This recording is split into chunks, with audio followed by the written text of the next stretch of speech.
right, all right. I got my man Dave Cannon here. What's going on, man? Is that still the name you go by nowadays? You go by Dave Cannon? My name. Well, I go by L.A. Cannon first. L.A. Cannon. Okay. L.A. Cannon. Dave, I don't go by. I hate being called Dave. For real? To be honest, I hate being. It's kind of been like a kind of like a feeling of inferiority since I felt like at a young age. I felt like people that call me Dave kind of like look down on me as opposed to, you know what I'm saying? I felt, and it's not even that. My grandfather, before he passed, he gave me Davey Dave. That was my name. That was my nickname before he passed away. So to honor him, I go by Davey. You know, Davey Dave was a Russian name. My grandfather worked for a Russian newspaper. My grandfather was a World War II veteran. You know what I'm saying? He fought with all these white people when the system was telling us that we weren't nothing. We were fighting along in their wars. Wow. And you know, he was doing that. And my grandfather, he was a lieutenant, but when he retired, he lived in Harlem, New York City, and on the Riverside. So I would spend time with him, visiting him and stuff like that. But gotcha. Back to my name. Yeah, my name is David St. John. Okay. My name is David St. John Israel LeShannon. Damn, you got two middle names like me, man. That's on my birth certificate. Dope, man. I like it. That's on my birth certificate. The name of I had an album I called The Book of St. John, which was reference of my middle name. So my name is David St. John Israel LeShannon. Okay. We're gonna call you LA Cannon for today, man. We're gonna keep it real. I like that though. I didn't know that. I know for myself, I'd rather be called Chris than Christopher. Simply because my mom usually called me Christopher. When she's mad at me, it's more like a proper thing. You ever heard somebody say, like, if you call somebody by like Mr. and like my dad is Mr. I'm whatever. So just call me Chris. That's how I like to be called. But Keir Scott for the platform, of course, man. But I do want to get into a lot. So I mean, there's a lot to touch on, right? I mean, I know you are a songwriter, rapper, engineer, dabble in singing as well. But I do want to start off from the beginning. I want to start off from the beginning, the original beginning. You know what I mean? So just talk a little bit about and discuss a little bit about growing up in Greenburgh, New York for you in the 90s. I know everybody, their experience is different depending on who you're talking to. I know earlier we were talking just about different situations that we were talking about somebody who was, I guess, getting picked on as a child. How are you growing up though, as far as in Greenburgh and your lifestyle and how you were raised? I thought Greenburgh was the great experience, man. I thought living in a house, we don't even appreciate that's a fact what we have until it's gone. Living in my own house, I could go outside whenever I want, shoot basketball, go in the backyard, I had a cherry tree in my backyard. I used to pick cherries from the tree. I had a mulberry tree in my backyard too. So, I mean, living in Greenburgh, it was an experience, man. It was a real blessing. Yeah. Okay. So I know I'm growing up. You were raised with your mom and your stepfather, growing up in Greenburgh, right? And then I know your dad had passed when you were really like little, correct? I don't want to like mistake that. Am I right? My father passed when I was 3 years old. I was gonna say, how old were you? So do you recollect that time frame, like when that whole transition happened from your father being there to not being there? Do you even recall that being so young? I actually do. I was 3 years old when he passed away.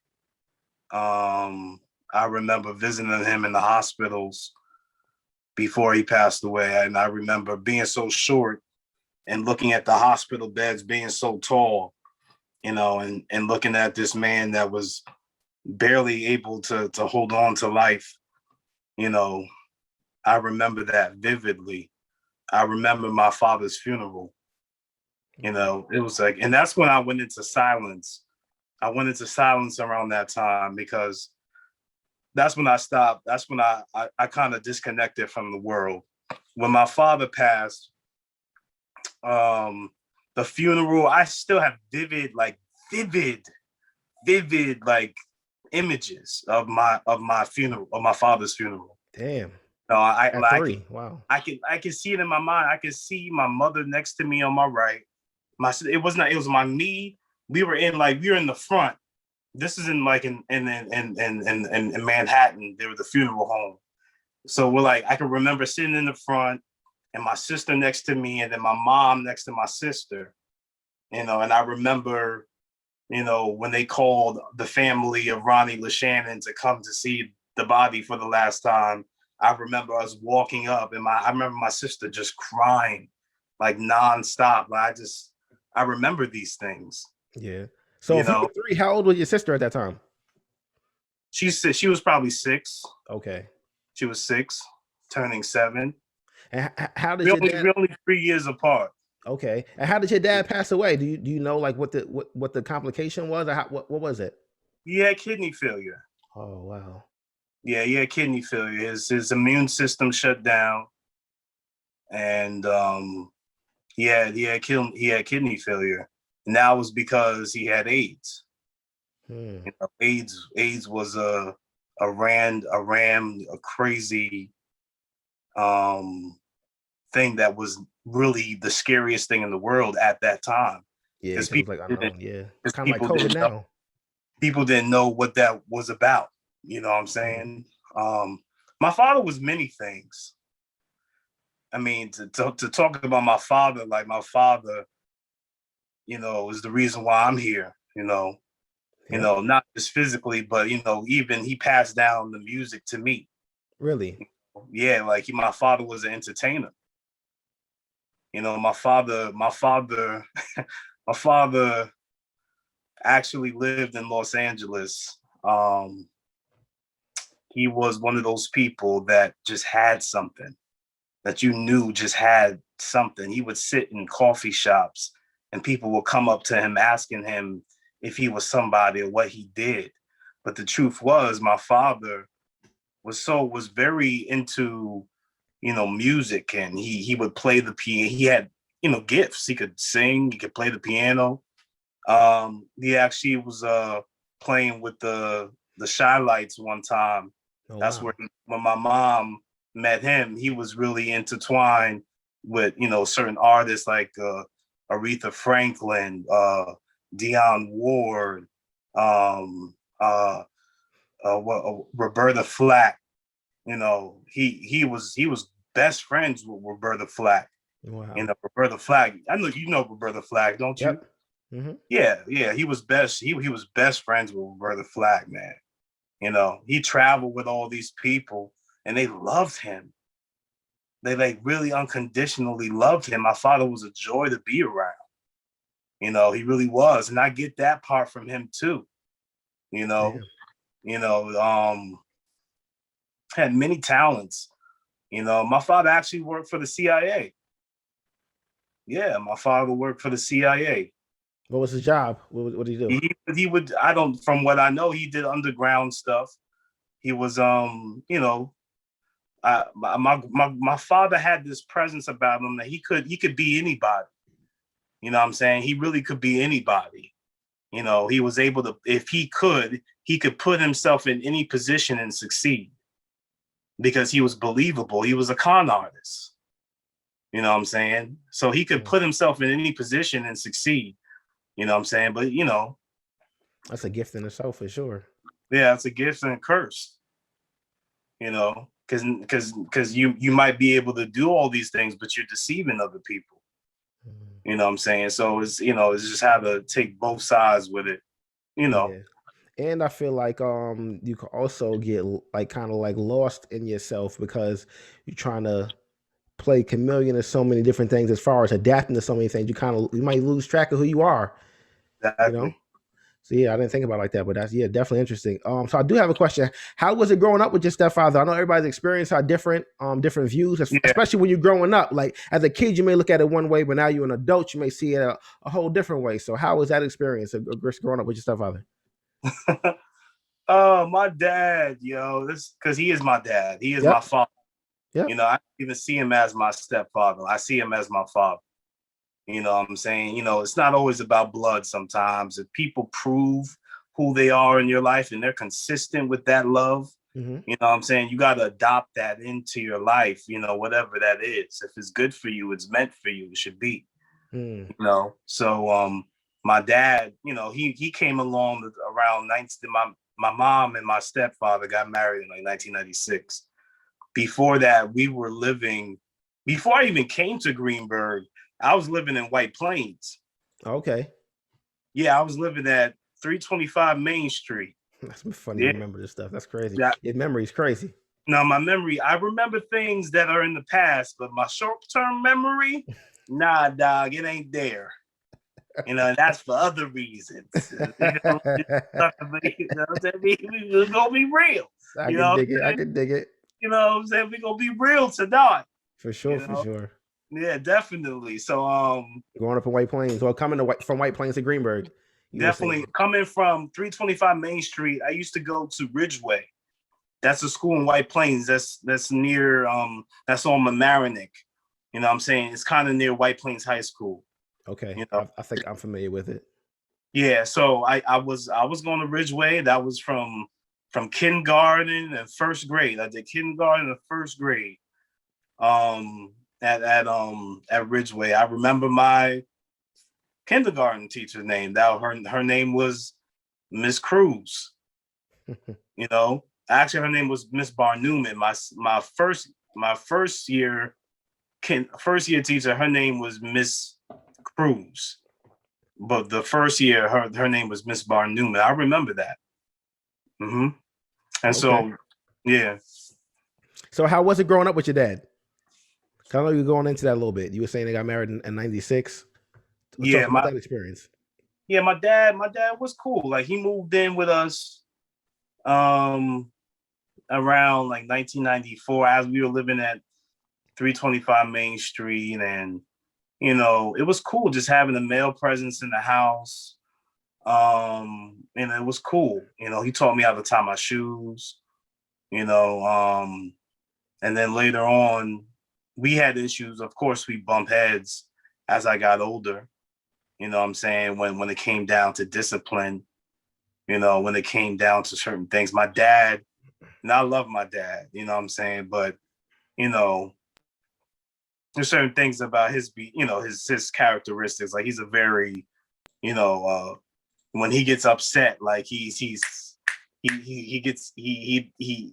we all get irrational, you know.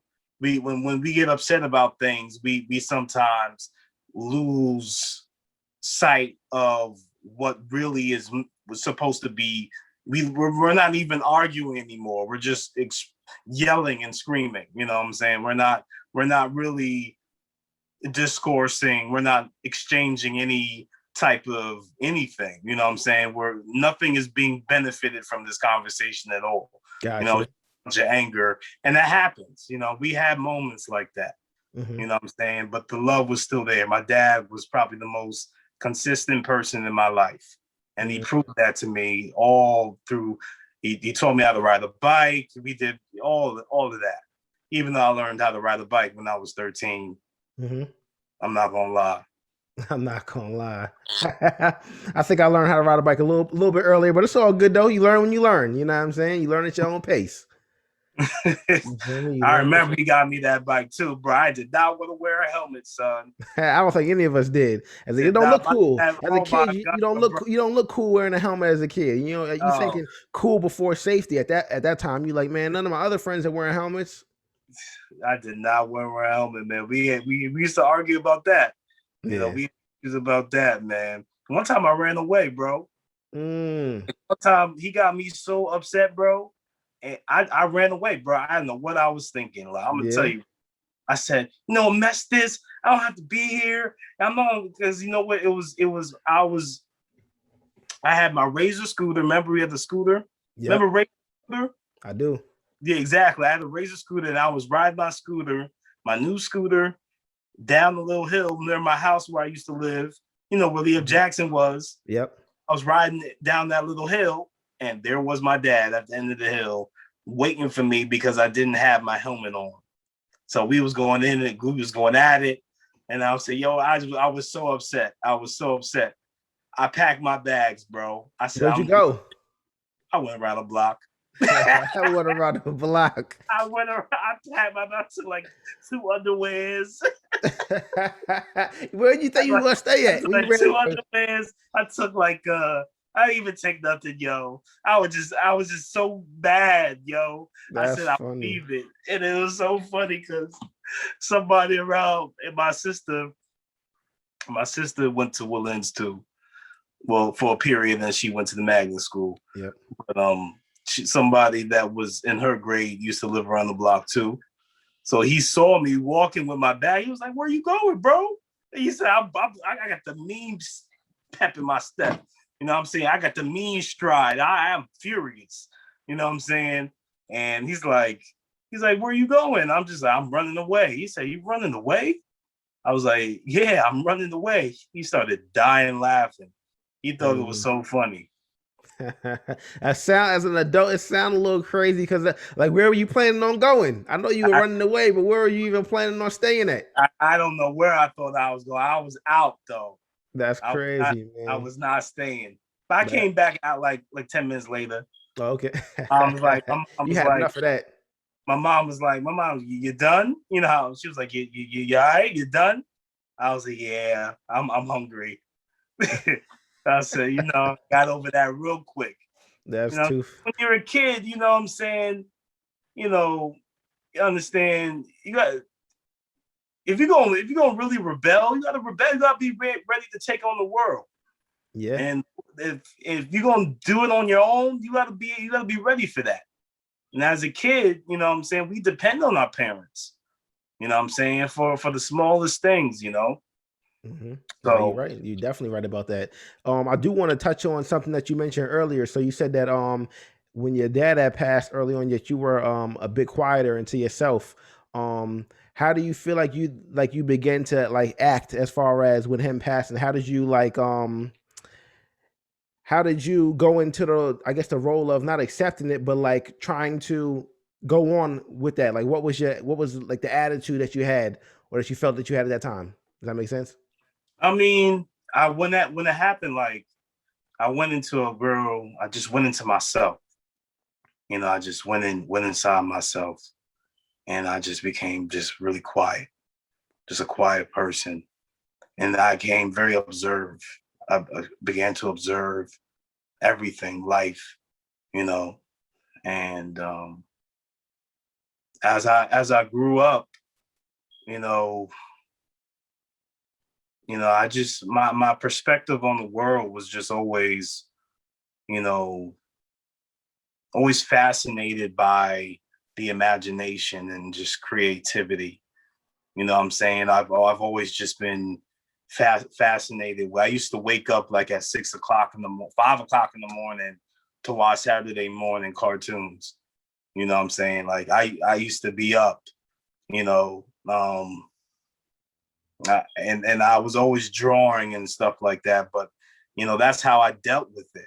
That's how I dealt with my I guess my pain.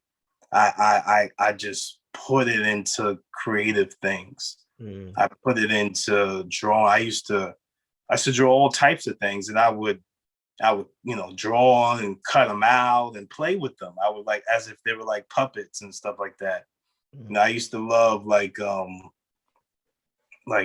had like I used to think I was a lion.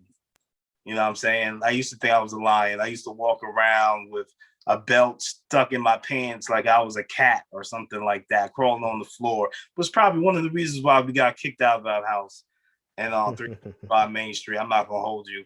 Because I was crazy, bro. I was banging on the walls.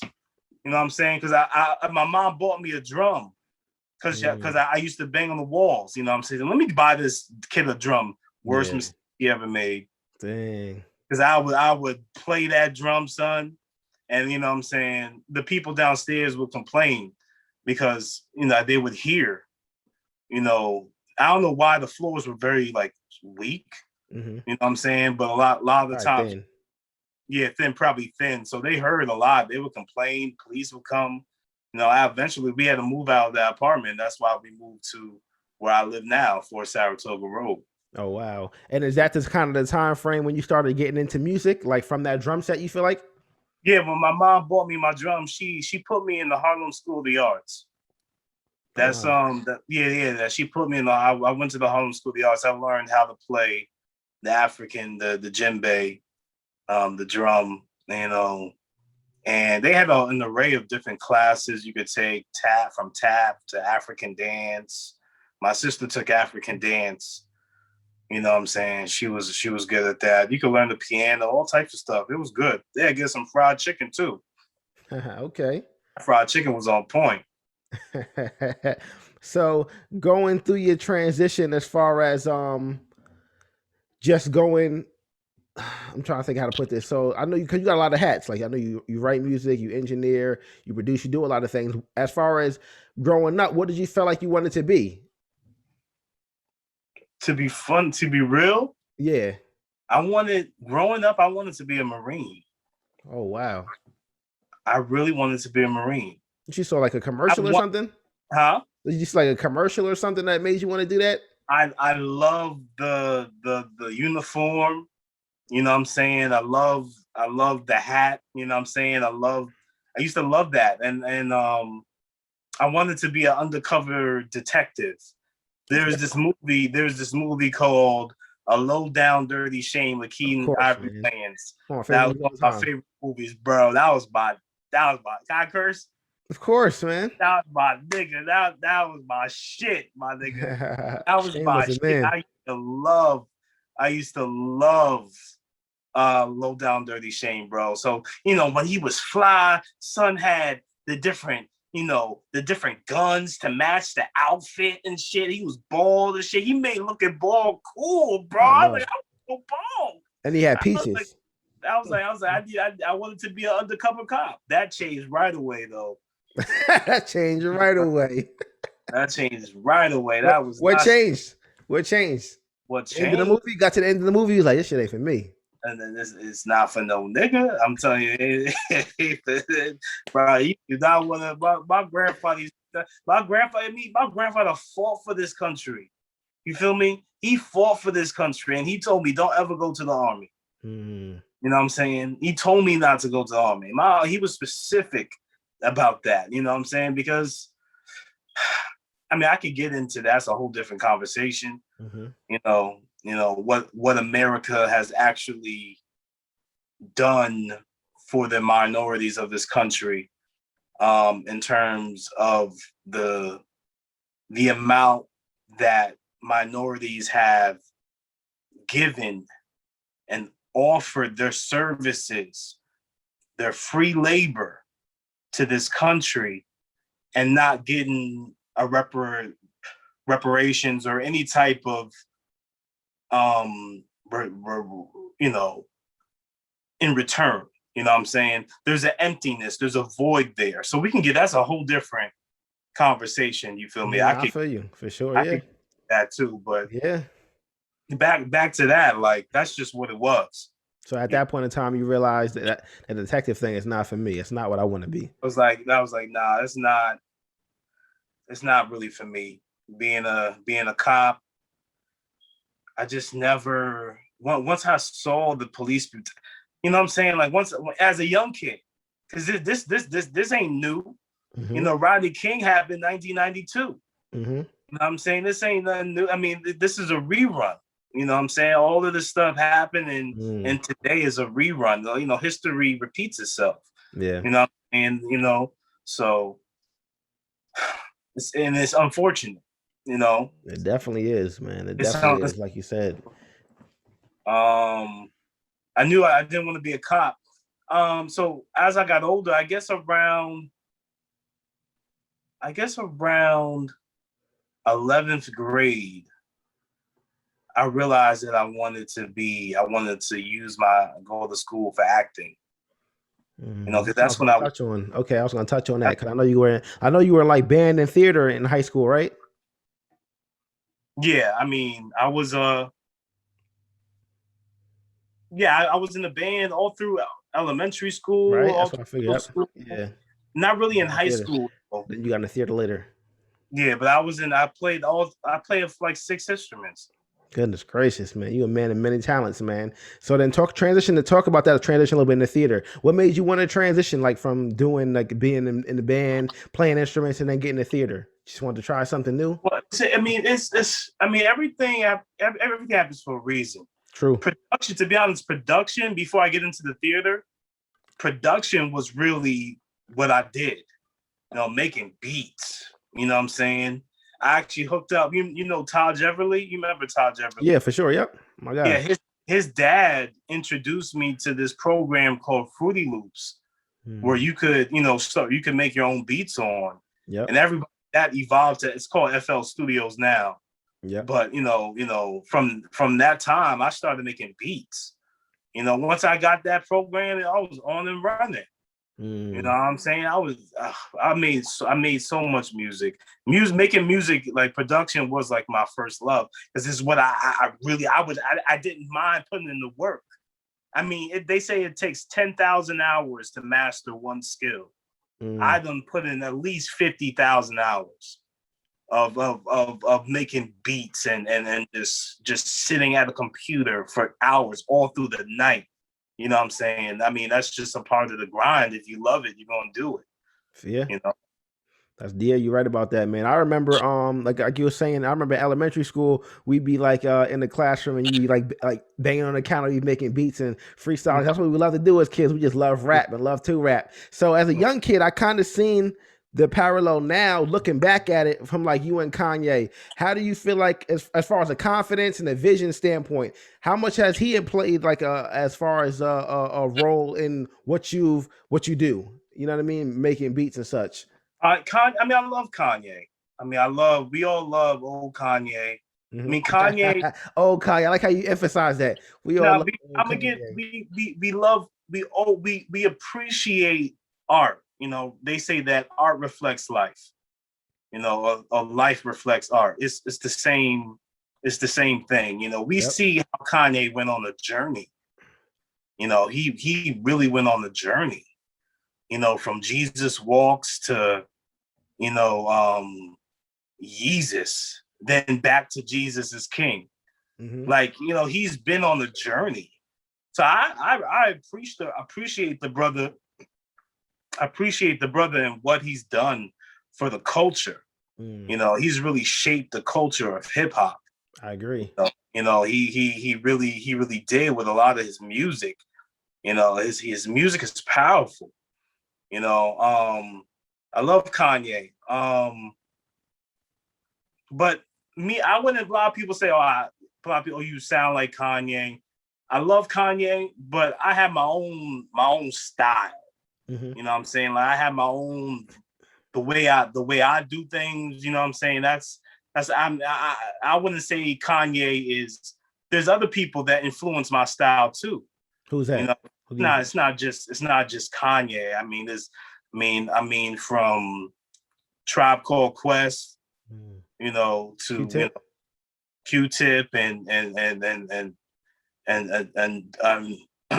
Fresh Fife Dog. Got you. You know what I'm saying? I loved Busta Rhymes, and I loved even up to more frequent people, J. Cole. Okay. Like, I learned how to rap from J. Cole. Oh, really? Yeah, J. Cole taught me how to rap. I didn't know that. Wow. Listening to Sideline Story, I learned like cadences and flow, like the way I learned that from J. Cole. I did not know that. J. Cole, in terms of influence of how I could paint a picture with my raps, I was more influenced by J. Cole than Kanye. I did not know that. Learn something every day. I dedicated my writing in a style that was similar to J. Cole because of how he was able to touch on so many topics in his music. You know what I'm saying? Interesting. What would you say is your favorite J. Cole album? Sideline Story. Really? His first album? I love Sideline Story. Okay. I mean, that's because of what it did for me. I understood. I got you. So At kind that of like time. it's like a staple. I mean, It's a staple to I you. love his later music. You know what I'm Mm-hmm. saying? I like Forest Hills. Mm-hmm. Forest Hills was good. I like Forest Hills was good. Um, uh, Even after what's the KOD. KOD, yeah, KOD. Yeah, I like For Your Eyes Only too. I like. I don't think it's really a J. Cole miss album. I think my favorite might be Born Sinner though. His second album might be my favorite J. I Cole. knew he was gonna say Born Sinner. How you know that? I knew he was gonna say Born Sinner. That That's why I album is left that out. incredible. That album's incredible, man. It's an incredible body of work. You know. So I definitely understand that. So how was your experience going through high school? I know you said that you moved you like moved as far as transition from doing the band and then going into the theater. How was your experience as far as just high school itself? How did you feel about that? I mean, high school was cool. I mean, high school was cool. I mean, high school was cool. Mm-hmm. I felt like but at the same time, just being who I am, I always felt like I was on the outside. Just that's just me. Really, I'm not of this world. What I mean by that is like I'm a born again. I'm a believer. You know what I'm saying? So when I say I'm not of this world, I'm not of this world in the sense of I'm not of the world. You know what I'm saying? Of the things of this world never mattered to me. You know what I'm saying? Like my focus is always on God. So a lot of the times people would see me and they'd be like, yo, what is Dave thinking about? My mind is always on God. You know what I'm saying? And, so that's just what it was. And, a lot of the times I just felt on the outside. And even when I went to college, I felt on the outside too, I do want to touch on that. What college did you attend? I went to Rutgers. Okay. How was your experience throughout college? I mean, can I go back? Yeah, for sure. I just say high school was fun. Okay. I had a lot of memories in high school. Mm-hmm. I had a lot of good times in high school, but I just always felt that I was on the outside. That's just me. Like I never felt like I could fully be like committed to this world, bro. Like, and that's on the deeper side. Like, cause I like this world, like, don't mean nothing to me. I don't care about the riches of this world. I really don't care about it. So what do you mean when you say that? Because you're saying you don't care about the world. So what do you mean? Like you don't care about like becoming famous, or you don't care about becoming rich or becoming money? Like what do you mean? No, none of that matters, bro. None of success is what you make it. Success because you could be right now. You're successful. You're successful. You're alive, aren't you? That's a fact. You got money in your pocket. You're blessed. You got a wife. Yeah, you got a house. Not money in my actual pocket because I don't. Yeah, but I know what you mean. I get what you mean. Let's see what them M's dropping in the account then. Nah. I ain't got no M's, man. If I had M's, let me check here. We all got a little something right now. Be a little different. Yeah. We got bills and everything, but we man, it's a blessing. You know what I'm saying?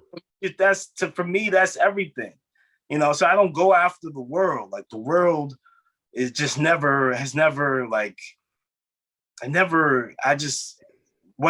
gifts, I have a lot of gifts and God is using me right now from what I'm doing now.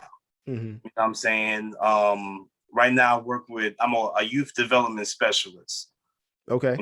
I work with young kids in detention centers. You know what I'm saying? These kids committed the worst crimes you can imagine. You know what I'm saying? Like murder, all types of stuff. Damn. You know what I'm saying? And so I'm in there uplifting them. That's my purpose right now. Gotcha. You know what I'm saying? And that's what I'm doing. The music is still there. You know what I'm saying? God will make it happen. If it's supposed to happen, it will happen. And I'm saying, like, God brought me through so much in my life. And I said, my story is crazy. Like, if we really get into it, like, yeah, I want to touch on a bunch of it. I know we have time. We already, it's 10:32 already. You know what I'm saying? Yeah. We got a lot of time. We don't got to cut it short, but I do just want to try to like stay on topic. So then after high school, we go into college. You said you went to Rutgers, right? Yeah. How was your experience in college? Like, talk about that a little bit. High school. I mean, college was everything.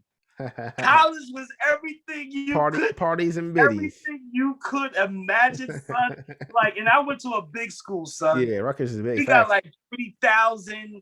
When my orientation, that was like the best week, bro. Like when we all first got there, you know what I'm saying? Like we had orientation in the stadium on the Rutgers football stadium, and that could hold up 50,000 people. Oh wow! Our freshman class filled up like half of the stadium, son. No, 25,000. That's crazy. Yeah, it filled out like there were mad people from our freshman class, bro, and taking the bus to get to different places. My dorm, I decided to dorm. Mm-hmm. You know, my dorm was on the Cook Douglas campus, you know, in New Brunswick. And New Brunswick is different. New Brunswick is different. Like, if it wasn't for the school, my nigga, that New Brunswick would be a shithole. I'm telling you. New Brunswick is bad, bro.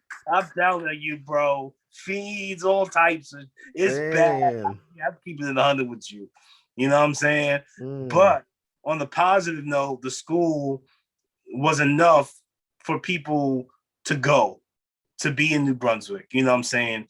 And it was a great experience. I mean, we had a gym, we had our dining hall, but the gym that was on the Cook Douglas had basketball court, swimming pool, sauna, steam room, weight room, exercise room, what do you call it? Backgammon. I don't even know what the niggas throw it off the wall and it comes back.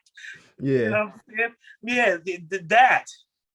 You know what I'm saying? They had all of that, bro. It was a good experience, you know. But I was in the Mason Grove School of the Arts.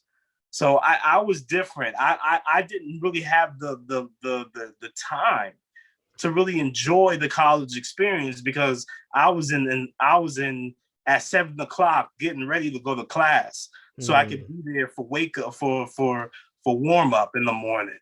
I'm doing yoga and stretching and all types of stuff, you know, while people are going to class to sit and listen to a professor for 45 minutes to an hour.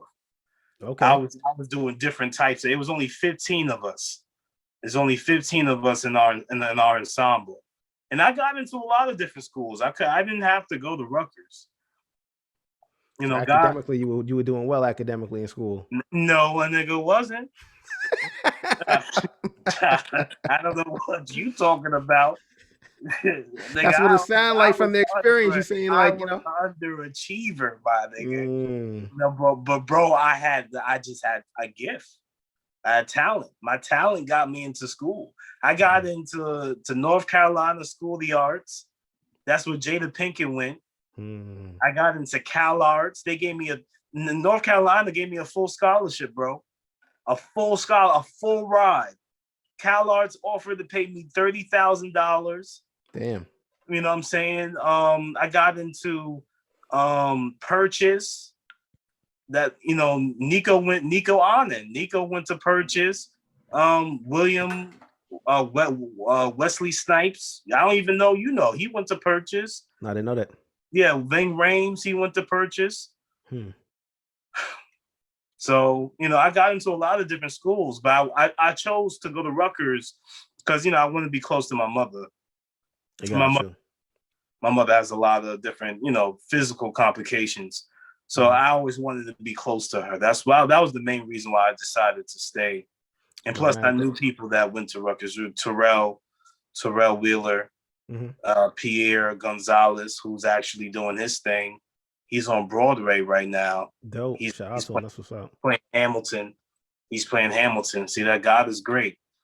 You know what I'm saying? So I'm just so blessed to really have been, you know, in the presence of greatness. I mean, like I've you know, school was, you know, acting taught me a lot about life.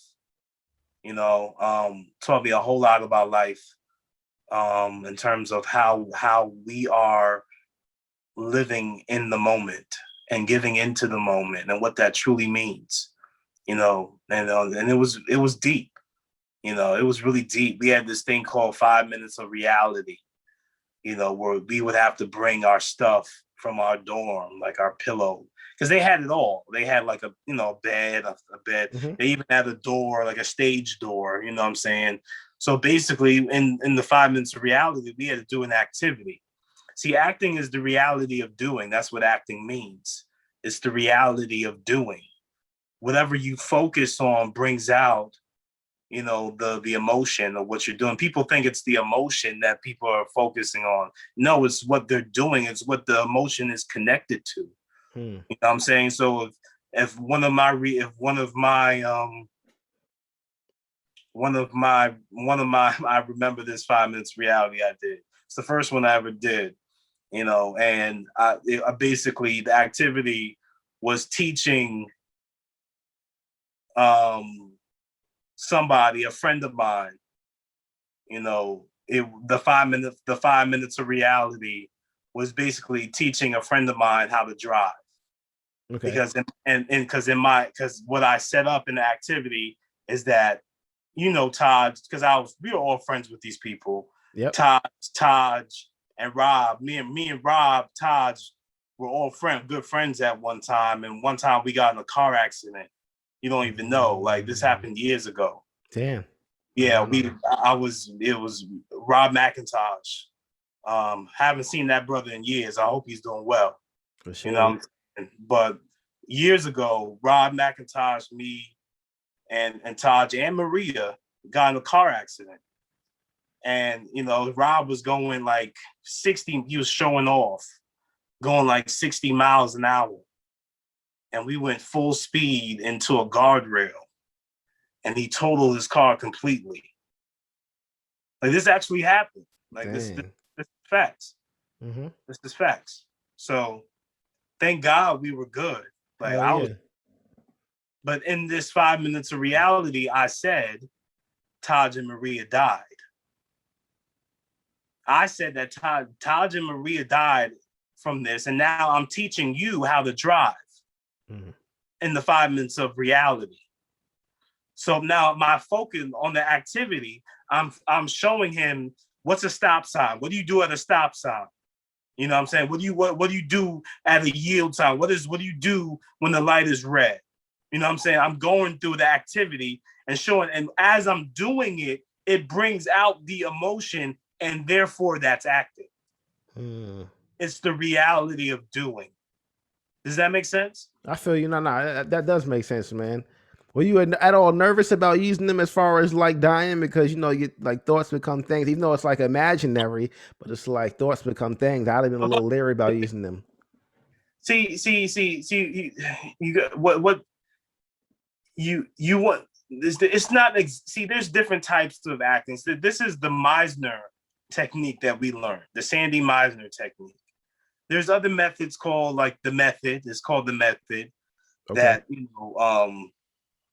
you remember that the actor Heath Ledger. Yep. Yeah, that did The Dark Knight. He was a method actor. There's other types of method actors that they go in. They completely become the character, even when they're not on film, even when they're not, on camera. They are in character. Gotcha. So that's like really taking life experiences and bringing up your past. See, that's dangerous. Psychologically, that can mess you up. You know what I'm saying? People don't know the danger that comes with, you know what I'm saying? When you bring up trauma, when you bring up previous trauma, it's very dangerous when you try to use that, you know what I'm saying? Because you don't know exactly what's going to happen. You know what I'm saying? And it's hard to relive certain things. And that's what the method does, because they think that's the truth. They want the truth. But that's so we can. The Meisner technique teaches you that you don't need to go into deep experiences, because we all have these experiences, available to us at our own disposal if we just tune into it. That's why we did act. If we did different exercises, you know what I'm saying, in my acting classes, we had a voice class and a movement class. You know what I'm saying? And we would do different movements and being in the moment and understanding that things change from one moment to another, things will change. You know what I'm saying? But understanding when you're in the moment to be there 100%, to be present 100% in the moment. You know what I'm saying? Therefore, you will always be able to respond off of your partner. And the Meisner technique, it just teaches us to respond off of your partner. Respond off of what they're giving you. You're not making up anything. You're responding off. That's what acting is. You respond from what you're being treated. If somebody is treating you a certain way, what's your point of view? How are you going to respond to that situation? That's what it's about. Okay. I got you. Okay, that makes sense. I like that. I didn't know. I'm not into acting, so I didn't know the type of treatment and things that go into that. But that is pretty interesting. I know. During college, you had a situation, and I think you had to end up leaving school, right? Talk about that. What happened? Like, that's like a whole. That's a whole different. That's a whole different conversation. That's deep. I got you. I mean, if you don't want to talk about it, we don't have to. I just figured I asked. No. Do we have time? Yeah, for sure. I mean, yeah, we have time. Okay. Well, it's already okay. Well, going to school. My first semester was cool. My acting teacher, had a good relationship with him. I did well. I struggled in areas like voice. Like my voice, when I went to school, when I first got there, the whole staff, all of the staff sat me down and they said, David, you're very talented, but that's why we're going to challenge you. We're going to make this very hard for you because you are so gifted. They told me that before we even started. Mm-hmm. So I knew that the pressure was on me. You know what I'm saying? The pressure was on me, and my voice was always the reason why my voice, and along with, I guess, movement, but not really movement, but it was really, I struggled with voice, was, in diction and stuff like that. Okay. So even though my acting teacher said my acting was great, I struggled with voice. And that's because I lost my voice. My acting teacher told me that, what it is, your voice is, he would say, Kevin was a crazy white boy. He was a crazy white boy. That dude was crazy. He looked like a say it. He was like a fucking crazy, like he looked like a rock star from Led Zeppelin or some shit like that. he was crazy, like, but Kevin would tell me, he was like, what it is, it's your voice. Your voice is muted. Your voice is muted. So, and I always struggle with, my voice in terms of having confidence and, speaking my truth and my identity. I've always struggled with that, what I'm saying? And, as I grew up, I've learned through life experiences how to speak my truth and be unapologetically myself no matter what, and not care about what other people say, because it does not matter. The only thing that matters is what I'm doing, for God, period. So then from that point, what led you into, it's like, what led you out of, like, leaving school? So from there, because I know you said your voice and your teacher telling you, like, you got to figure that out and challenge you. I had an evaluation. Mm-hmm. I had an evaluation for my second year. My second year acting teacher, her name was Barbara. And I had an evaluation. At the end of the evaluation, she wanted me, she sat me down, same as the first year. Barbara and Kevin sat me down, and, she was like, I don't know. I can see you on The Wire. That's what she said to me. And I looked at my first year acting. I'm like, have you don't let this bitch, you don't let her say that? And he was just standing there, just looking at me. So it was crazy. I left there. That was it. Because my third year we would have went to London to study at the Globe Theater. Okay. So I didn't study at the Globe Theater. I missed out on that. And I was just a regular college student. Regular college student. I came back the second semester in January. I remember I had a class. It was like a writing class, like an expository writing class. And I remember I had to write a paper on free will. Yeah, that's what the paper was on. And there was this book. It was based on the article that we were reading by Oliver Sacks. Oliver Sacks is like a neurologist, and he studied the mind and its behavior and patterns. And basically an article was about two men that went blind. One went blind early in life, and the other one went blind later on in life. The one that lost his sight early in life, he lost his ability to maintain his visualization. So he started to forget what things look like what his mom looked like, what trees looked like. His visualization was completely gone. You know what I'm saying? While the other guy, he lost his vision later on in life, but he was still able to maintain his visualization, able to even work as a carpenter.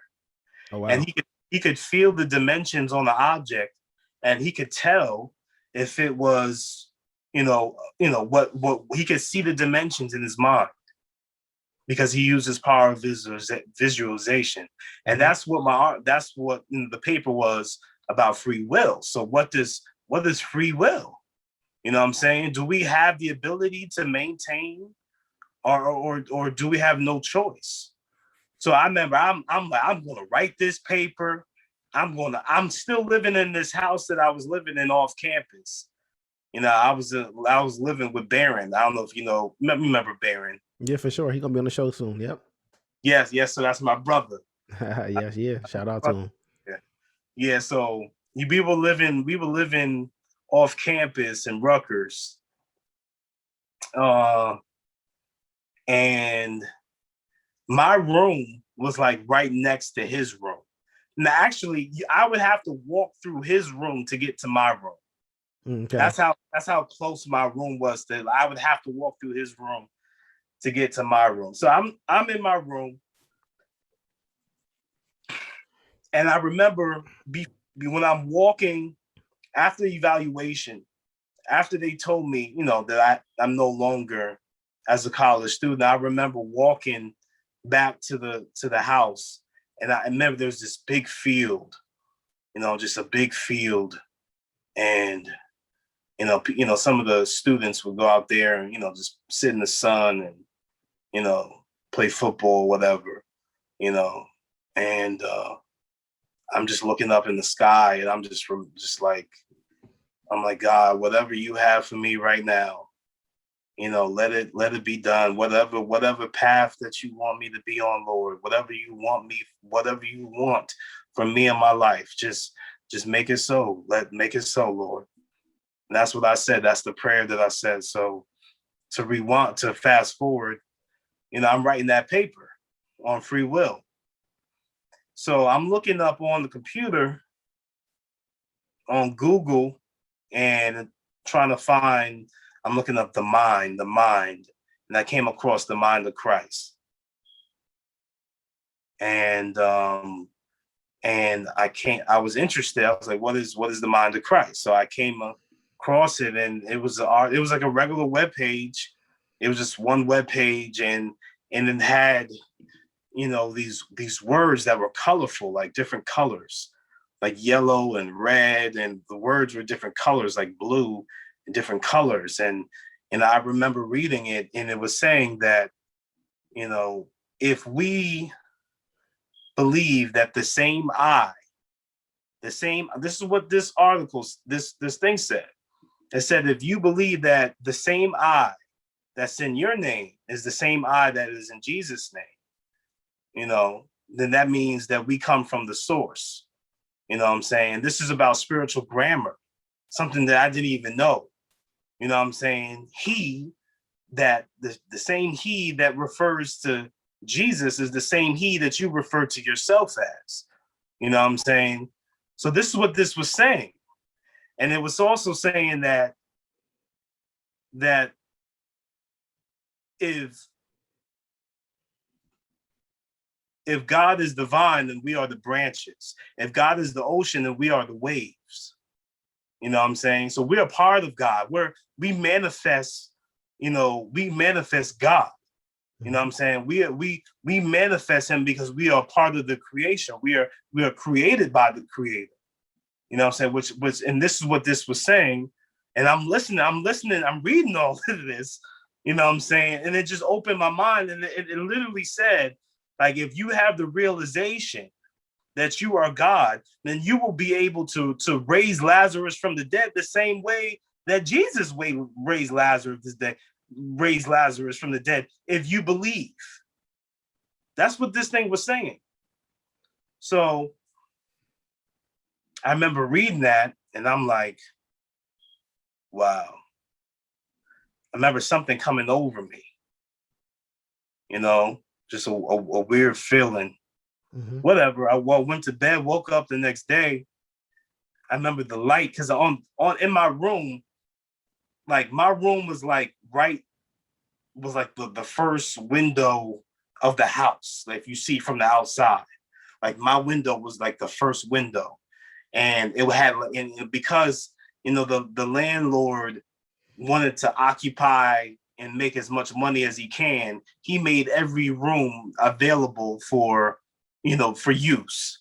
So even though that room wasn't really supposed to be a room, it was a room. So the window has stainless steel, like on the window, like the church windows. Mm-hmm. So when the sun rose, the light that would come through the window was almost colorful. Mm. You know what I'm saying? So I remember looking in through the window, and I'm just seeing the different colors, whatever. Now, mind you, I'm giving you, this is the truth of everything that's transpired up to this point. Mm-hmm. Because it's all connected. You know what I'm saying? So when I was in school, my mom needed me. She needed me to come home because I had a death in the family. My cousin passed away. So she needed me to come back to New York to watch the dog. I had a dog at the time. Mm-hmm. And so I left. Now, mind you, things are different now. I'm starting to see things a little different. I'm awake in the spirit. You know what I'm saying? I'm awake in the spirit now. You know what I'm saying? And I'm aware of God. It's almost as if God put me into this bubble. Like I'm surrounded by, God put me in a bubble, and from the outside, I'm protected from the outside. And from in this bubble, I could see everything. You know what I'm saying? I was discerned, like I had wisdom. God gave me wisdom and discernment. And I was able to tell, like, oh, this person is not of God. This person is struggling and with his faith. This person doesn't want God, knows God, but doesn't want God. And this person doesn't know God at all, but he will know God. I'm learning. I can see all of this. And you can see it how? Like by having conversation or just like looking at him? Through just discerning in the spirit. It got so crazy that I could look on TV and look at people and tell who was struggling, who had God, who didn't have God, who didn't choose God, who didn't have God yet. I could just see it in the spirit. I could just see it. And I remember I'm waiting at this bus stop, and I'm waiting at the bus stop, and it's cold, bro.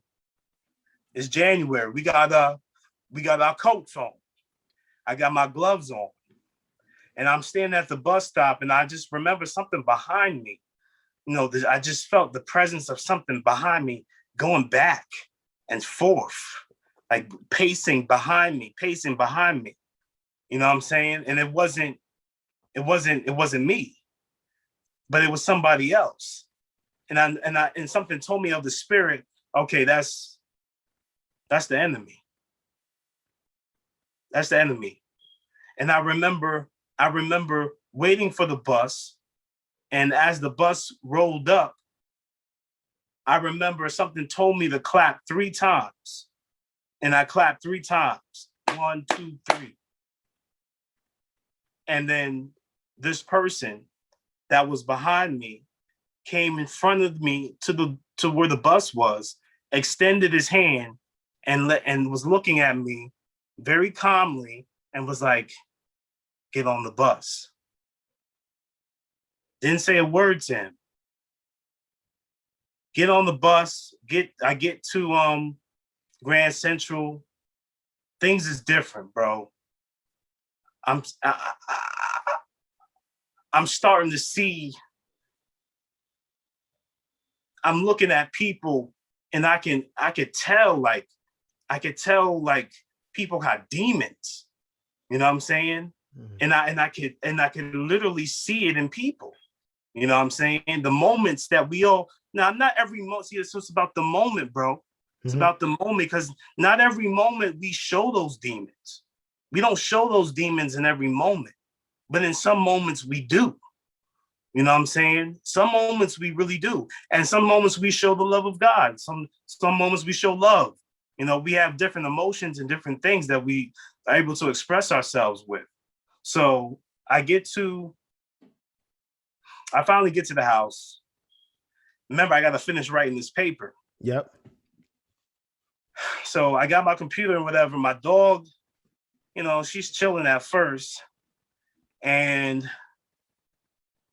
I just remember being in the house and then hearing,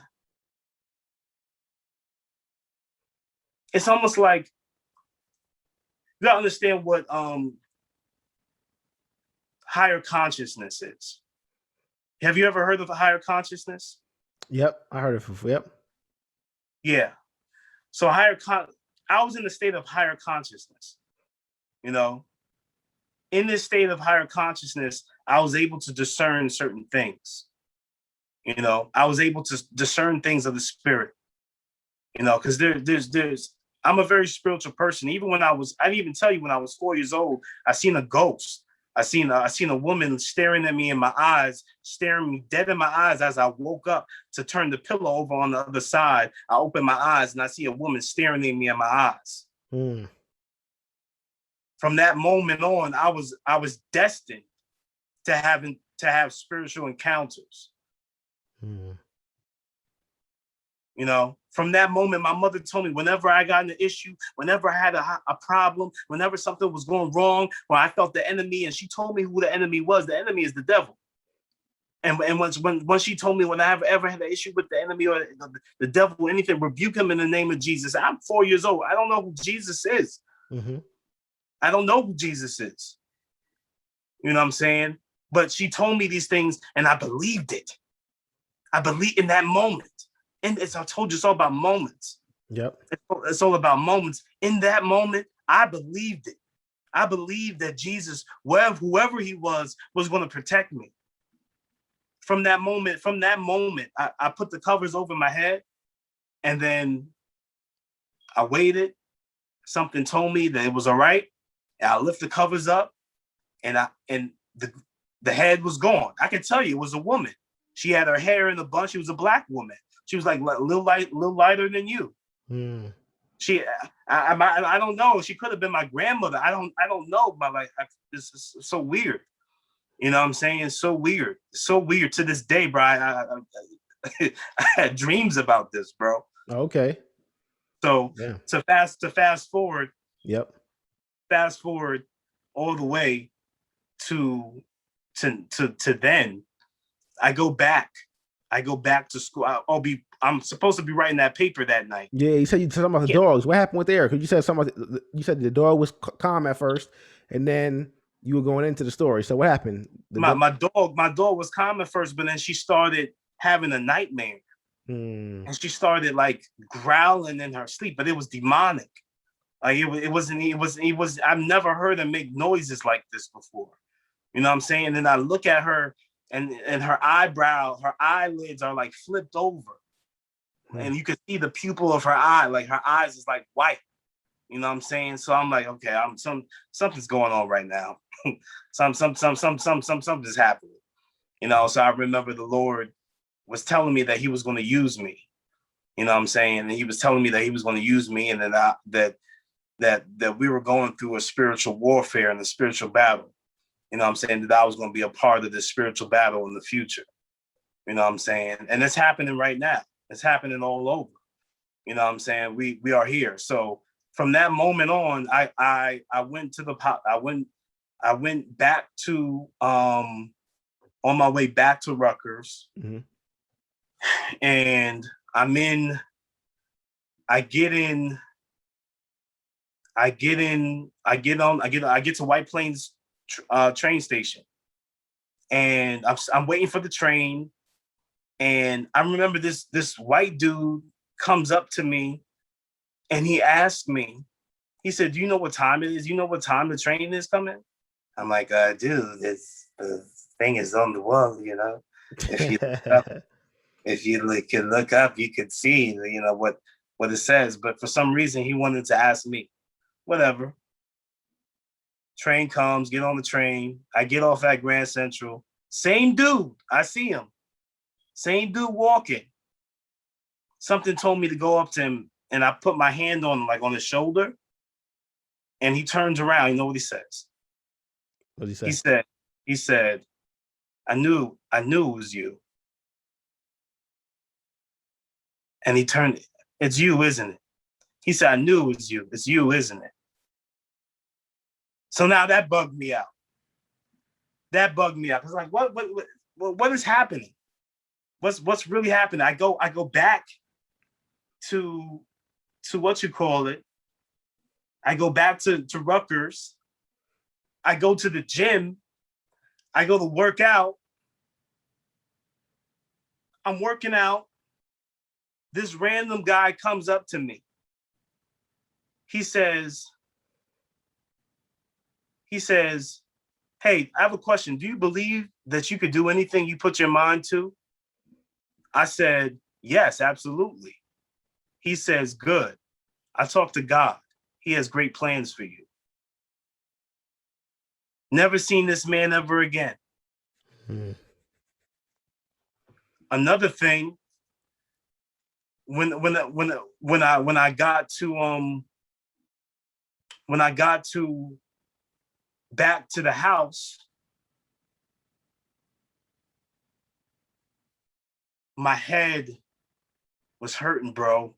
Like I felt like I had a headache because I've been up for over 24 hours. I wasn't sleeping, you know. And Barron was really there for me at that time. You know what I'm saying? Barron was really there for me because it was hard for me to sleep because I've been up for 24 hours, for over 24 hours. And not to cut you off, but were you having trouble sleeping because of everything that was going on previously? Yeah, because of everything that was happening. Mm-hmm. You know what I'm saying? I was up for 24 hours and I could not sleep, bro. Like I felt like I was just like I had all this energy. You know what I'm saying? And so now a lot of stuff happened, bro, and I'm gonna save it for a different time. Okay. I'm gonna save it for a different time because I mean there's a lot of I can't get into everything that happened. but a lot of things transformed. A lot of things transpired. Excuse me. A lot of things transpired between that time, and I remember the next day. Before the next day, I remember hearing prayers in my head, bro. Like literally hearing prayers, like people praying for me. And I'm telling you. And I remember waking up and not really waking up, but like still like trying to rest. And I told the Lord, I said, Lord, this is too much. I can't deal with this. Like I can't deal with this amount of spiritual gifts. I can't deal with this. You know what I'm saying? I told him I can't deal with this. You know, and now then my mom came because, you know, Barron called my mother and my father came, and then they brought me to a hospital. And still discerning in the spirit, like get to the hospital. And when I get to the hospital, I felt like my grandfather was with me. So weird. You know, from the night before, I was writing up, he lives in you, he lives in you, he lives in you, Davey Dave. You know what I'm saying? Like that, I was writing that on the piece of paper. Like it was crazy. And then when I got to the hospital, you know, as I'm there, you know, there's this guy that was just sitting down, just watching me. And he was just watching me. And I felt his presence. I knew it was the enemy. You know what I'm saying? And he was just sitting there. And then I remember him looking around. And I'm like, what are you looking around for? I'm right here. That's literally what I just said. He laughed. He laughed. He laughed. And I remember getting in there. A lot of stuff happened. I remember I got in there. I was like about 155. When I got out the hospital, I was like 180. So I gained like 30 pounds. You know what I'm saying? 25 pounds, yeah. Yeah, so as I'm in the hospital, I remember, because this has to be told. I gotta say this. As I'm in the hospital, I remember Lou was his name, the guy that was there. I remember I'm just going off because right now I'm losing touch with reality. You know what I'm saying? I'm losing touch with reality because, you know, I could discern things in the spirit. So it was a lot going on. There's a lot going on when you have your spiritual eyes open. There's a lot going on. You know what I'm saying? If you're not grounded, you could be easily just swept off. That's why I'm a spiritual gangster, because I'm ready to combat the enemy. But and that's what it was. So I remember in there, I'm going off. I'm like, I'm like, Jesus is king. Jesus is king. And I remember Lou comes up to me, but in the spirit, I remember looking at him and looking at his head and his face and what he really looked like, bro. He was disgusting, bro. Like he was disgusting. And his head looked, as he got closer to me, his head looked like it was about to explode. His head looked like it was about to explode. And I remember I said, I forget this. I'm leaving the hospital. Get off me. You can't touch me. I'm about to leave. And then you know what Lou said to me? He said, now that you know, you cannot leave. That's what he said. Now that you know, you cannot leave. So I was in there for a while. I remember when I woke up in the morning, I had a dream that I was talking to thousands of people. You know what I'm saying? I still don't even know what I was dreaming about, but the dream was so powerful that I woke up like speaking like I was like at the Million Man March or something. You know what I'm saying? And I remember, you know, one of the staff was like, it's a dream, it's a dream, it's a dream, you know, waking up. So this is 2009. So I was diagnosed with bipolar. That's what they said. They said that I was diagnosed with bipolar 1 disorder. What does that mean? Bipolar is a very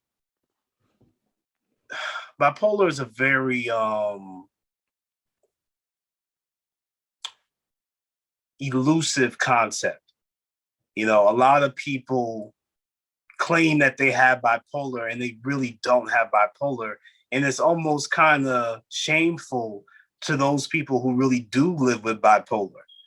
Because if you say if you really have bipolar, you know what I'm saying, you don't want that. You know what I'm saying? It's your brain produces a lot more. The brain activity is a lot more than a normal person. That's why a lot of people who are bipolar could be geniuses. Mm-hmm. You know what I'm saying? Like Albert Einstein was bipolar. You know, Kanye West is we just talked about it. But you know, there's a lot of people. Jim Carrey, I think, was by Robert. What's his name? Robin Williams was bipolar. You know, a lot of great minds have been bipolar. But for everyone, it's different. It's a different experience for everyone. You know what I'm saying? My experience with bipolar has been a supernatural experience. You know what I'm saying?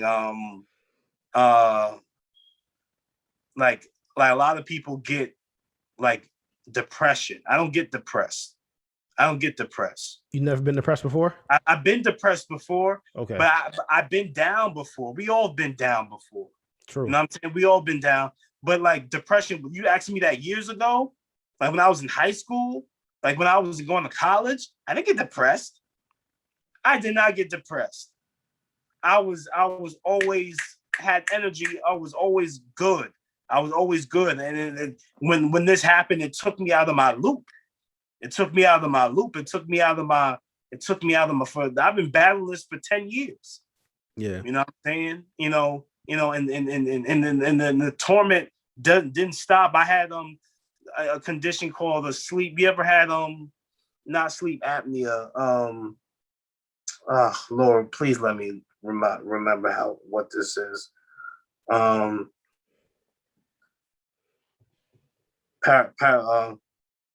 Sleep paralysis? Yeah, sleep paralysis. I never had it, but I've heard it before, but I've never had it. Bro, I used to get, thank you for remembering. No problem. Sleep paralysis. I used to get that, bro. I used to get that all the time. That's like where you sleeping and you kind of like you kind of can't move, right? You like stuck in a moment kind of thing. If I'm sleep correct? Sleep paralysis is when your mind is awake, but your body is shut down. Your body's completely asleep. Mm-hmm. You know what I'm saying? So sleep paralysis for me during that time, I would get it. And it was almost like as I'm sleeping in my bed, you know, this is now I'm out of school now. I'm not in school no more. Mm-hmm. You know, this is like the 2010. This is when the Saints won the Super Bowl. It's crazy for the first time. I remember I said the Saints went marching in. Mm-hmm. Like literally. I remember it was so crazy to go back to the hospital. I remember there was this guy that was there, and his voice, he had one of the deepest voices I ever heard in my life. Like there was so much power and authority in his voice. Like this was a big man. And I remember there was this guy, I'm seeing with my spiritual eyes, and I see that the enemy is in front of me. There was this white man in front of me. You know what I'm saying? I knew the enemy was in him. And I told him that, do you want the Lord's angels to descend upon you? And I remember saying that to him. And he was just looking at me. And then I turned around. You don't want to see my truth. You don't, and I'm just going in. And then I see this brother and I touch him. I was like, you don't want to see his truth. He says, brother, don't touch me. He was like, do not touch me.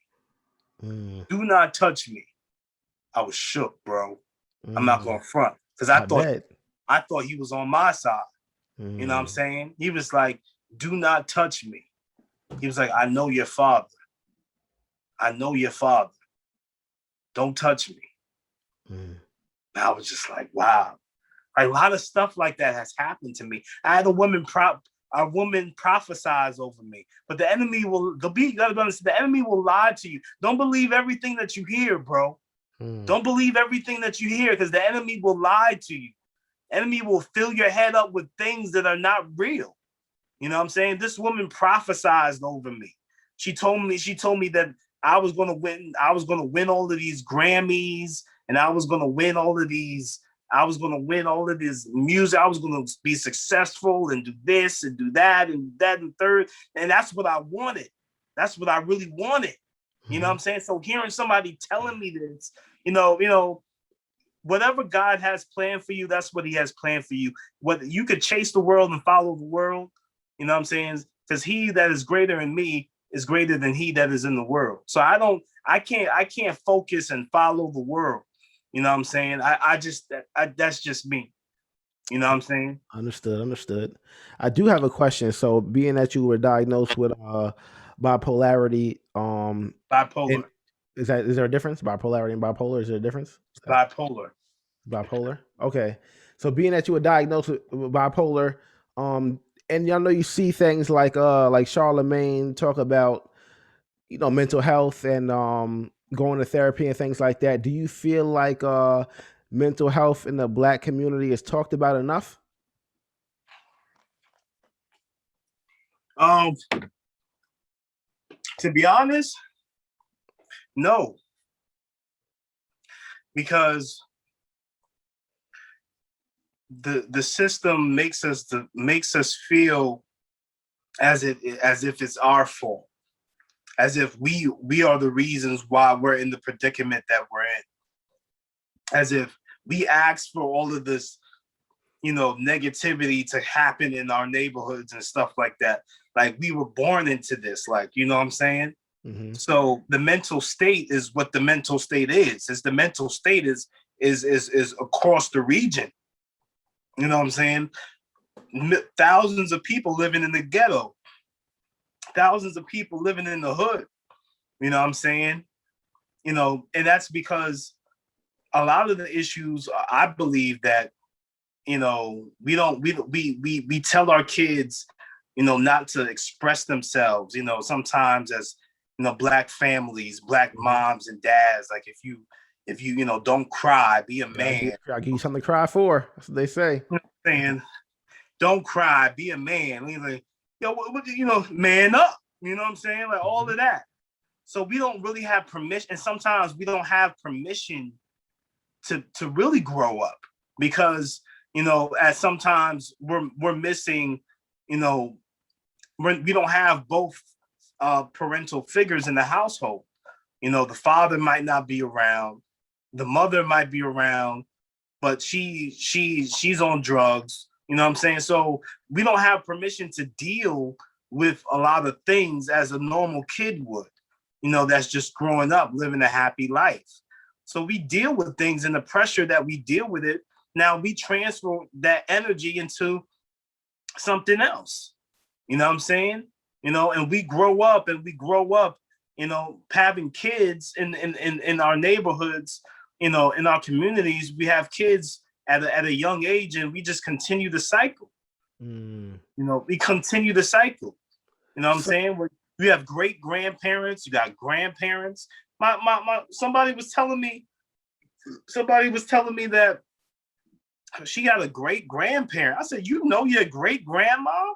I said, that's crazy. For sure, yeah. We having kids at 14. Mm-hmm. You know what I'm saying? I believe my girlfriend told me that. Now that I remember, she was talking about her parents and having kids at such a young age. Yeah. You know what I'm saying? The cycle continues, so we don't have time to focus on our mental health. True. We don't have time to focus on our mental health because we're being a father. We're trying to survive. So do you feel like us, as far as following the cycle that continues, is as much to blame as the cycle itself, if that makes sense? So we're set up to be in this system to fail, putting projects, and sometimes our dad is taken away from. My mom is there, but she may be working 2 or 3 jobs, and she may not be there as much to uphold and help and make sure the home is foundationalized.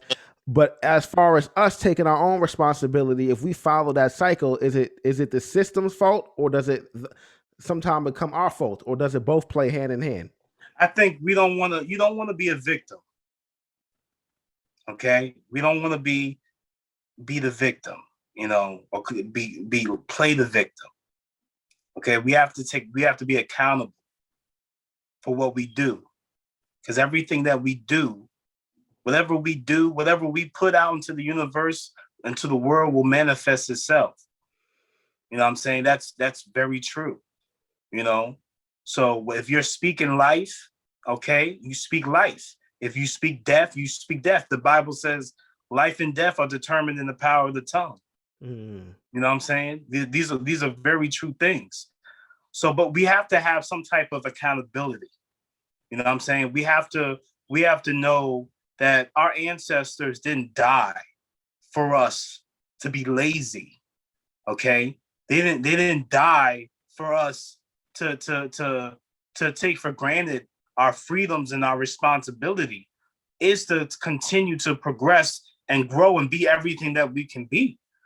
A part of it is the system, because that's just this system was never intended for us to be in. You got to understand. We going back to 1868, the Emancipation Proclamation. Once it was ratified, then all of a sudden we got Jim Crow. Okay, Jim Crow laws initiated. Then with Jim Crow laws, we still getting the dirt side, or the worst possible conditions. You know what I'm saying? Separate but equal, but it was never equal. All Black people ever wanted in this country was equality. That's the only thing we ever wanted. We wanted to be considered as we know what the 3/5 compromise was. We know that we was 3/5 of a human being. What does that truly mean to be not even, we're less than what a person is? It's very hard to understand because I understand my brothers, and I know how hard it is to be alive during this time. It's not an easy thing. We're susceptible to so many different tools that the enemy has. You know what I'm saying? But to answer your question, I believe that we have to take accountability for what we've done, because our ancestors didn't die for us to be lazy and to just think that everything is just going to happen. You know what I'm saying? We have to fight the good fight. We have to fight the good fight. You know what I'm saying? We're going to be ridiculed. We're going to have issues. We're going to have problems. We're going to have tribulations. But we have to fight the good fight to the end. Yeah, I respect that for sure, and I think that you're right about that. As far as playing the victim, we can't continue to say, well, it's the system's fault, but then continue to perpetuate what the system has given us. You know what I mean? We have to think outside of the box in some kind of way and use the advantages that other people are given in some kind of way to try to get ahead. You know what I'm saying? I'm gonna leave you with this. And my mother's a sociology professor. Okay. She studies sociology. And sociology is always about statistics and numbers. It's not about nothing else. Mm-hmm. You know what I'm saying? So what my mother tells us is that so many of us fall by the wayside, and we always bring up the concept, the notion of the sea turtle. And I'm gonna tell you this. Listen to this. Not all of us are exceptional people. Not all of us are meant to walk in the limelight and to live the lavish life. Not all of us are meant for that. I'm gonna tell you something about sea turtles. Sea turtles, the mama sea turtles, like once a year, she goes to the shore to lay her eggs at night. She does this at night. She lays her eggs and she goes back to the ocean. She doesn't stick around. Mm-hmm. She leaves. those eggs are now susceptible to harm, to any predator, to anything happening. You know what I'm saying? Those sea turtles are on their own. When they're hatched, some of them don't make it to the ocean. You feel what I'm trying to say? Yeah. Not everybody is going to make it back to the ocean. And that's just a fact. Not all of us are meant for this. You know? That's very interesting. I do want to ask you a question. So after being diagnosed, how did that kind of affect your ability to make music, or did it affect your ability to make music and like build and create moving forward? Whether positively, negatively, trying to figure it out. How was that? I felt like I made a lot of music. I made so much music. Like, I feel like the music is a reflection. Like I said, art imitates life.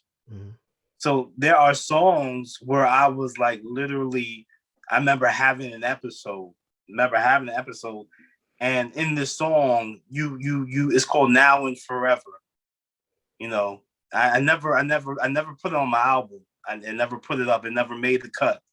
So you can't find it. I would have to send it to you. But I made a song called Now and Forever. And it was influenced by a time where I was going through an episode. You know what I'm saying? So it's a real thing. It's a real thing. I've been like for 10 years, Chris, 10 years of my life. 10 years of my life going from one hospital to another. Like, you know what I'm saying? Like all types of shit. Like you couldn't even imagine what I've been through.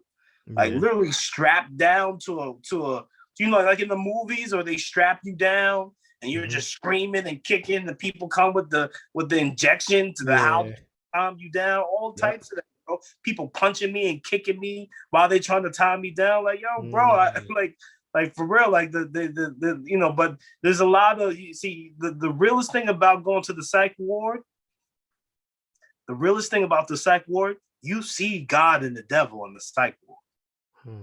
You see God and the devil in the psych ward. You know who God and the devil in the psych ward. I'm telling you, they in there, you know. That's I mean, listen, like I said, I've never gone, but I can only imagine the experience of having to go through everything that, you know what I mean, that you've had to go through in that time frame, man. What do you feel like you learned the most in that time, though, just in that journey from then until now? Well, in 2014, I went homeless because I had an episode in my house. I was living in Mount Vernon, and 2014, I was living in the studio, and I learned a lot. I learned to be grateful. That's what I've learned. I learned to be grateful. Great gratitude is what I've learned from all of this, you know, and humility. You know what I'm saying? Because during that time, I was in a shelter. And I was in a shelter in the VOA, Volunteers of America. That's right in Valhalla.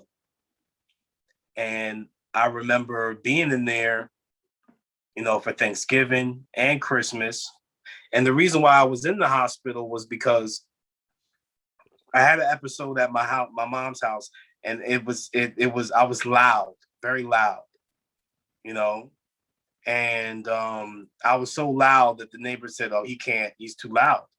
You know what I'm saying? And it was a big thing. I couldn't stay there anymore. You know what I'm saying? And my mother really couldn't do anything. You know, even to this day, I felt like a part of me feels I love my mother and we have a good relationship. You know, but part of me felt like, you know, maybe she didn't fight hard enough for me. You know what I mean? But everything happens for a reason. You know what I'm saying? But I still know that I needed to go through that. And in fact, the last time I saw you was when you gave me a ride home. When you not a ride home, but you gave me a ride to Mount Vernon. Yep. Remember? Yeah. That was New Year's Day. I was living in the shelter. I was living in the shelter when we went to that party. Yep. I remember leaving and breaking the shelter contract because they said that if you leave, you know what I'm saying, if you don't, you have to have a note saying that you were somewhere wherever you stayed. You have to prove that you were staying with somebody in order to come back. Damn. That's why I needed you to drive me to Mount Vernon to see Reggie, so that he could write me a letter saying that I was with him, so I could go back to the Damn, I didn't know that. To the shelter. Yeah, that was the last time I saw you. Mm-hmm. Yeah, I did not know that. The God delivered me through all of that. You know, Yeah. He delivered me through all of that. I mean, it's crazy. Like, I had a heroin addict. There was a heroin addict that was my roommate. Shooting up this white dude named Danny. He was just always bugged out, you know. And I remember I was in the room, and he decided he wanted to shoot up while I was in the room. I was like, bro, what the fuck are you doing? Did you know before that he was a heroin addict? Before that, you knew? Knew he was a heroin addict, but I didn't know he was going to do that in the room. Like, he was like, I'm sorry, bro. Sorry, bro. Sorry, bro. Sorry, bro. Sorry, bro. I was like, yeah, I was like, all right, nigga, calm. Sorry, bro. I'm so sorry, bro. I'm so sorry, bro. I don't want to laugh because that's a serious addiction in there. I mean, crazy, bro. But yeah. I had a lot of stories in there, man. I met this one named Woody. Mm-hmm. Met this one dude named Woody, man. He just got, because most people that go to a shelter, they come in from prison. They come from jail. You know what I'm saying? Most people go straight from prison to the shelter until they could, unless you have somebody that you could stay with. You feel me? Yeah. So, this dude named Woody. Mm-hmm. Your cam just cut off. Yeah, I know. Okay. Yeah, this dude named Woody. Oh, this is someone calling me. Okay. Well, hold on. Messing up the interview. You're going to have to cut this. You good. All right, my fault. Guy named Woody. This dude named Woody, man. At the time, I was selling my CDs. So I just dropped my album. So I was going around. At the time, that's what I would do. Like, during the day, I would just go to White Plains, take the bus to White Plains, and go around to different barbershops, mm-hmm. And sell my T-shirts and my CDs. That's all I did all day. You know what I'm saying? So, because you couldn't stay there. You couldn't stay in the shelter. Like 8 o'clock. Okay. Everybody had to be out. Everybody had to go on with their business, and they have to come out after 5 o'clock. You can come back. Okay. Yeah, so that's how it was. So I remember, crazy. Oh man, I remember the first night in the shelter. It was so cold, man. My dad dropped me off at the drop-in. It's not even there anymore. It was in White Plains. It was called Arms,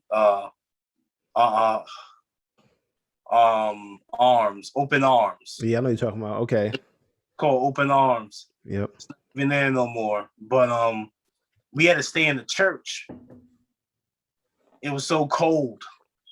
So there's so many people that were there that we had to stay in the church. So they took us to the church, and we sat in the church, and they had in the closet, they had cots for everybody.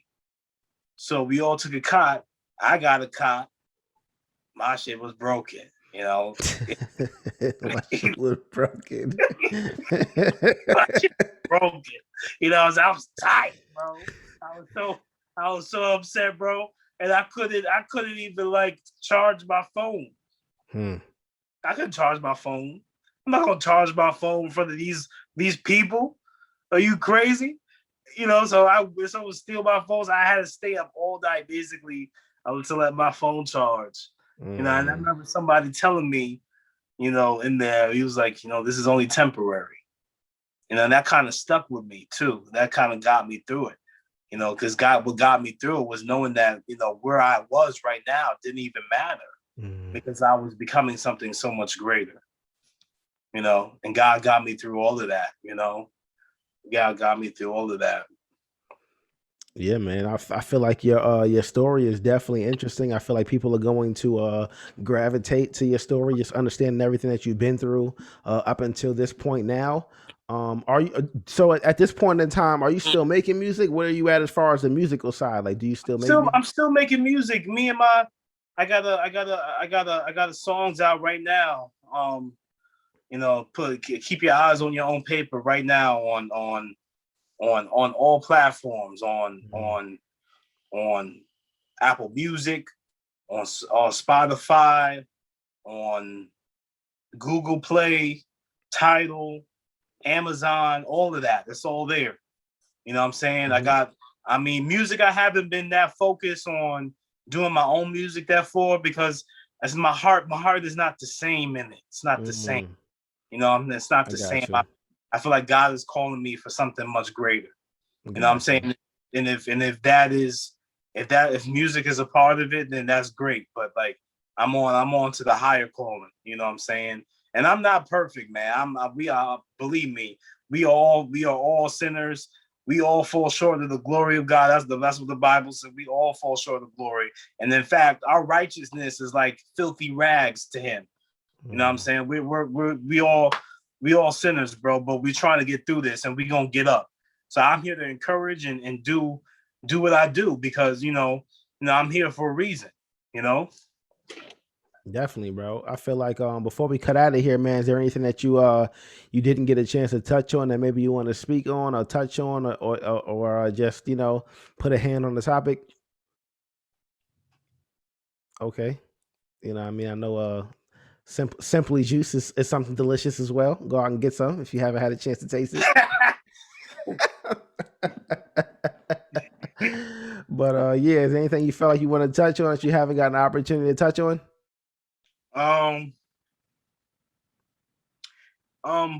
No, man. I covered a lot. For sure. I mean, that's not even a full story, but it's been a lot for sure. And it's not even a full story. I would love to have you back on again to be able to discuss more. I mean, later on, definitely, if you want to come back on the platform, I think this conversation has been incredible.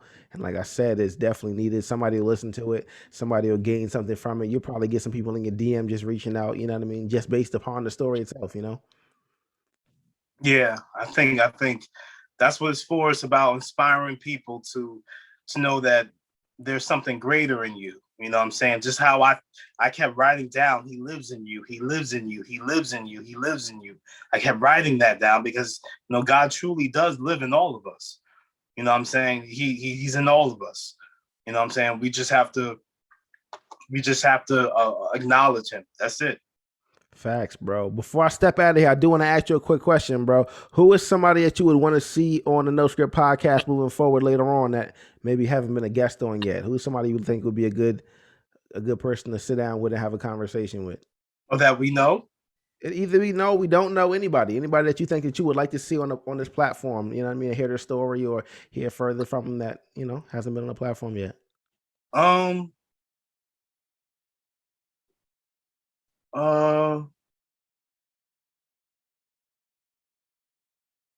Yeah, why don't you get 21 grams on here? I am actually. I'm gonna get them on a platform. It's a special, like a little, you know what I mean, something I'm doing. I'm setting that up. But yeah, I'm of course I'm gonna get them on my when I had it on Instagram, with my Instagram series, I had Monop on the platform. We chopped it up, talked about a lot. But I am gonna get them both on my platform together. You know, it's gonna be a great conversation. I'm very excited to have them on the platform. Okay, great. That's what's up. Yeah, man. Before we get out of here, man, if somebody wants to get in contact with you directly, maybe they want you to engineer, make a beat for them, get a feature, give them your social media, let them know how they can get in contact with you. Social media. Well, I'm being real. Like my social media is about to change. Okay. About to change my social media, but I'm not gonna lie. I'm about to change it. But I'm not sure if I'm going to change it or if I'm going to just start over on the new page. I'm still figuring it out. But you can follow me right now at Davey LA Cannon. That's DAVEY LACANNON, the only one in the world sharper than sharp.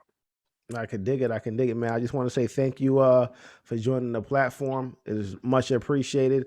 Again, your story it was a great one and it is much needed. And I feel like a lot of people are going to be able to relate to it. So I thank you for your time, man, and just sharing that with me and, giving me I'm that glad. experience. Thank you so much, Chris. Yeah, I appreciate you and what you're doing. So much success in your way, brother. You have so much success coming your way. I appreciate you putting me on your platform to tell my story, man. I encourage you to continue doing what you're supposed to do, man, for you and your family, and man, and let the blessings rain down from heaven on you, brother. Thank you, man. I appreciate you. And again, I would love to get you on a platform again later on, to go further in depth, because I know it's a lot more to entail as far as your story goes, and we didn't get to touch on everything. So, I definitely want to make it so we can at a later time be able to discuss more and get you back on the platform, man. I just want to say thank you for your time, bro. I definitely appreciate you. Definitely appreciate it too. Man, and all the followers out there. Thank you, man. All the followers out there, make sure y'all subscribe, hit that bell for notifications, and leave some comments, man. Let us know what you think, man. Let us know who you want to see on the show next. I appreciate all you guys. Yes, sir.